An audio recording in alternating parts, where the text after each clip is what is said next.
বস ফাইমরা তো আপনার ঠিক মতো হ্যান্ডেল করতে হইব। কেন কি হয়েছে? না তেমন কিছু না, দিনের বেলা আমরা তো কেউ বাসা থাকি না। এখন সে যদি আমগো ফোন রিসিভ করে খাতির জমায়, আবার সেটা লয়ে যদি আমগোর সাথে ফান করে, তাহলে তো হয়েছেটা কি? হইছে সাথী আমগো ফোন করছিল আমারে অথবা রুমেলরে খুঁজতে, তখন সে আলাপ জমাইছে। বিকাশ পেমেন্টে 10,000 টাকার বেশি অফার, শপিং চলছে তো।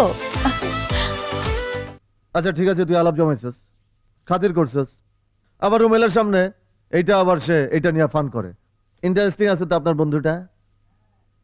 ও আচ্ছা, এই কথা। রুমেল কই? আছে, কষ্ট পাইছে। আচ্ছা হয়েছে, তুমি যাও, ওরে গিয়া বুঝাও, কষ্ট পাওয়ার কিছু নাই। ফাইম তো আর জানে না রুমেল সাথীরে পছন্দ করে। ফাইম রে যা কওয়ার আমি কয়ে দিতেছি।